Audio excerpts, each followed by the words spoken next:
Welcome to Rock Club's record album review of Yes 90125. My name is Kevin Z, and I am a lifelong musician and music fan.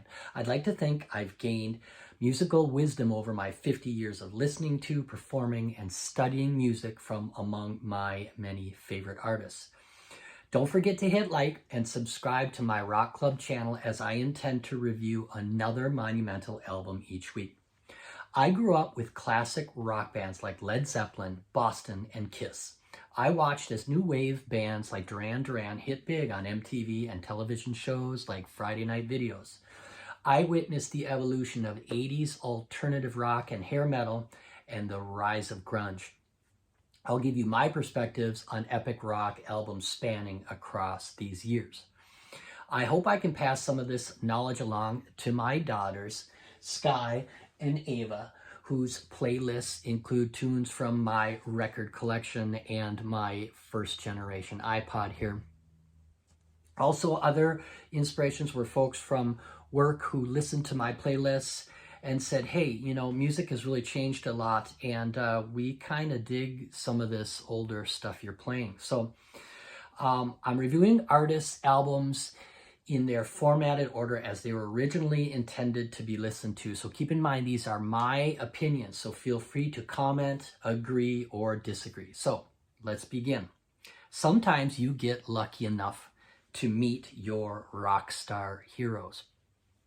It happened to me the summer of 2012. I was invited to lunch at the local bar and restaurant on Nicollet Mall in Minneapolis. And as I'm sitting out at the front patio, eyeing the menu and sipping on a Surly Furious, I look over and I see this distinguished gentleman wearing dark sunglasses and sitting with a demure, lovely lady by his side. They were eating a nice lunch and soaking in the sunshine. He looked way too familiar. My heart started to beat faster. Was it really him? I wasn't sure. I called a friend. Hey, is there a Yes concert that I wasn't aware of happening in town? Oh yeah, John Anderson, the voice of Yes acoustic show, is at the Dakota Jazz Club tonight, said Scotty, my guitarist bandmate who always had his finger on the pulse of the Minneapolis music scene. Oh my God, it's him. He's sitting right in front of me. I said to him rather quietly under my breath so as not to make a scene with my fanboy antics. After they had finished eating, I got up the nerve to go up to their table and strike up a conversation. Hesitantly, I approached. Mr. Anderson, I'm a lifelong fan of your music. I said, my name is Kevin, and I'm a singer too, and you are one of my biggest inspirations.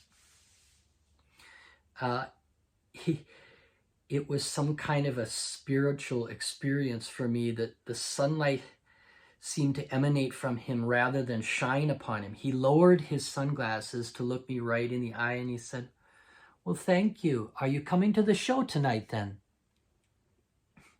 I am now, I excitedly replied. That night's show was awesome, with John performing solo acoustic and telling stories along the way, one of which I remember about him smoking weed and getting really high with Robert Plant of Zeppelin back in the late 60s festival that they played together. Here was me, this middle-aged guy, having flashbacks of singing the Yes song, Owner of a Lonely Heart, with my first high school rock band, Optical Illusion, at the Ridgedale YMCA. I had the high soprano voice to pull it off. We all thought the song was so cool. I was trying to emulate that voice, that amazing John Anderson voice. Released November 7th, 1983, Yes 90125 was the 11th studio album released by the English progressive rock band. Yes had always had a revolving door of band members, with the only sole contributor being bass player extraordinaire Chris Squire. He was the glue, the rock, the foundation of the band. The Yes 90125 lineup consisted of Chris Squire on bass and vocals, Alan White on drums and percussion, Tony Kaye back on keyboards, New addition, Trevor Rabin on guitars, keyboards, and vocals, and then John Anderson on vocals. Much of the material was written by new member Trevor Rabin, and the early recording has Rabin actually singing the lead vocals. But one thing was missing, Anderson's amazing voice. Squire and Anderson's wives had a falling out, causing a temporary rift between the two, but when Squire brought Anderson a tape of the early demos for 90125 and played them for him, Anderson agreed to let bygones be bygones, and he joined back in.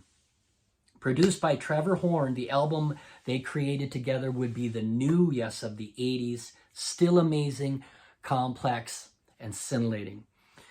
The album opens with the huge hit, Owner of a Lonely Heart, which was the first single released. Immediately, you are hit with a percussion sample leading into a big guitar riff. The use of samples also included, quote, brass horn stabs, unquote, as they were called, by primary songwriter Trevor Rabin.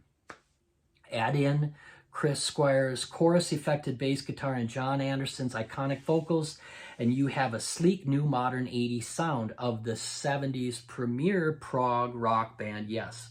I especially like the face-melting guitar solo by Trevor Rabin on this tune. This song was all over FM radio, and it continues to be played on heavy radio rotation today. Track 2, side 1, is the powerful Hold On. This song introduces the listener to the lush, stadium-like sound that they capture throughout the album. Alan White's drums sound absolutely huge. Its complexity is only matched by its majesty.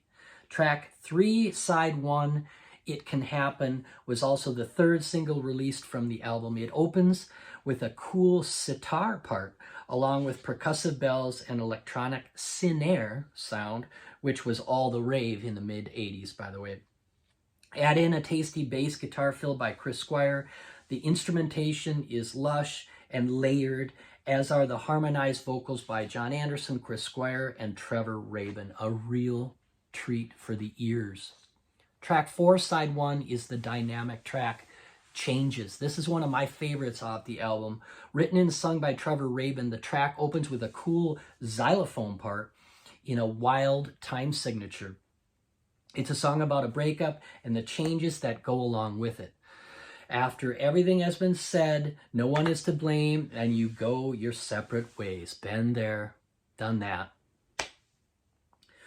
Word to the wise, when you get what's coming, one word can bring you round. Changes. Side 2 opens with the incredible instrumental song Cinema, which was actually the name of the band before they brought John Anderson back for this album. They were going to call themselves Cinema, but instead they just named this tune Cinema. Here the band gets to really cut loose. Fantastic drumming by Alan White, cool bass runs by Chris Squire, soaring lead guitar by Trevor Rabin, and a nice keyboard melody thrown in by Tony Kaye. Track 2, side 2, is the memorable Leave It, which also was the second single released off the album. It begins with an amazing band chorus, then moves into John Anderson's sampled choral effects vocals. The complex mix was achieved by producer Trevor Horn. Add in Chris Squire's funky bass line, and you have one of the album's best tunes. Track 3, side 2, Our Song, credited to the entire new Yes lineup for this album, was written with a show from their 1977 tour in mind, where the temperature at the show reached 126 degrees in Toledo, Ohio. I've been under some hot spotlights before, but wow. Track 4, side 2, is the song City of Love. Credited to Rabin and Anderson, it is the heaviest rock tune from the album. Fantastic production, including booming drums and a gigantic band sound. Nice whammy bar guitar solo by Trevor Rabin in the outro. The last song, Hearts, is a superb finish to the album. With its slow build-up, arena sound, and big chorus, it's Yes at their best. John Anderson's sweet voice sounds as if it's coming right through the speakers to you in the end. Yes, 90125 is the band's early 80s comeback, an amazing album selling 4 million albums worldwide and ushering in a whole new legion of Yes fans. John Anderson is still carrying the Yes torch and currently touring to this day. Thanks for tuning in, and look for more Rokk Club record reviews in the near future. Peace.